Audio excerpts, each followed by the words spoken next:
Hello दोस्तों, मैं Bangalore Pay फिर से वापस आके एक गार्डन में आया है। आज थोड़ा टाइम पास के लिए यही गार्डन में मैं घूमते रहूँगा। दोस्तों, आप लोग भी मेरा साथ बने रहो और मेरे साथ देखो। आप लोग को मैं दिखाने जा रहा हूँ। चलो दोस्तों, हम वीडियो स्टार्ट करते हो अभी से।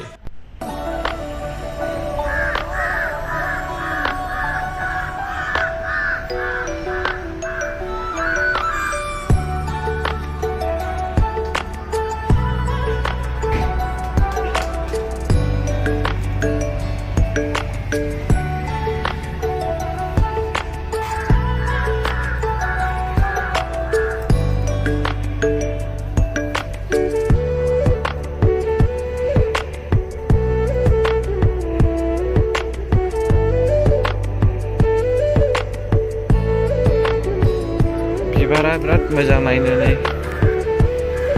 बिबार गोजा।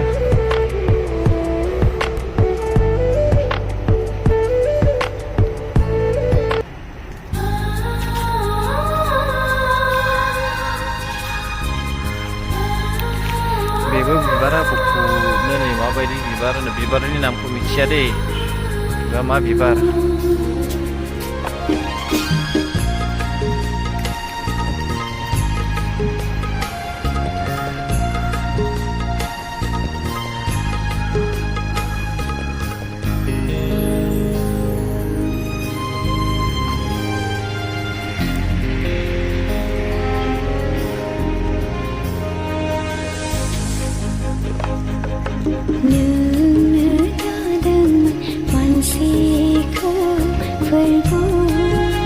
खोमसि नुबाय नै बेहाय, एसे खोमसि नुहांबाय। सान हाबहांहां जाबाय।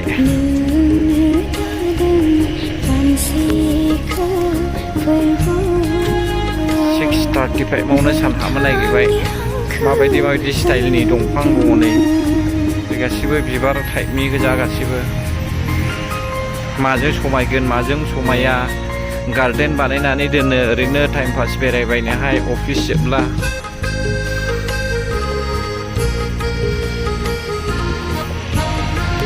नै माबायदि गार्डेन बानायनानै दोनदों बरियानो।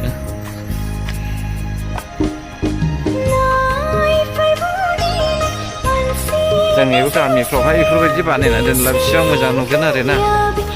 जिरायनो ओरैनो टाइम पास खालामनोहाय मोजां जायो। बेखौनो मोजां नुबावोसो नै।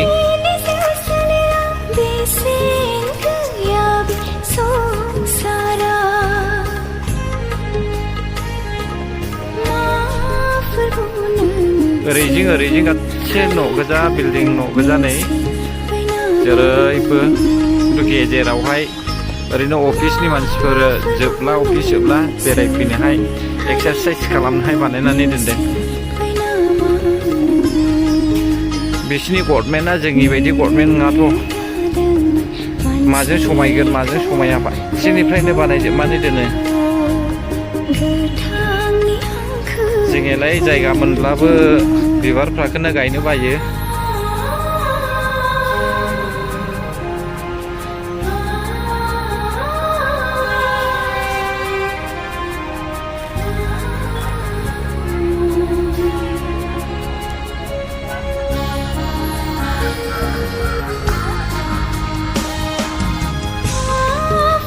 बेनो जाहैबाय बेंगलर राममुर्ति नगरनि स्मल पार्क, फिसा मोनसे गार्डेन रायजोफोर।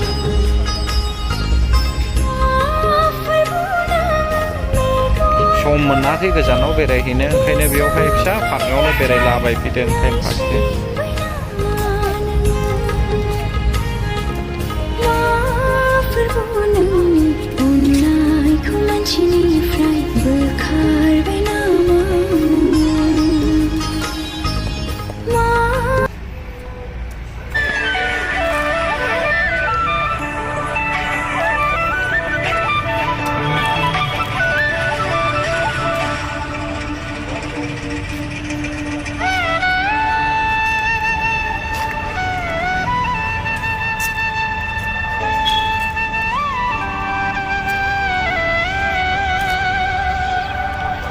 लोगोफोरा आं भिडिअखौ बेयावनो फोजोबनाय जाबाय। मोजां मोनदोंब्ला लाइक शेयार कमेन्ट साबस्क्राइब खालामलायनानै होदो। गावजों गाव सापर्ट खालामलायब्लानो जाबाय।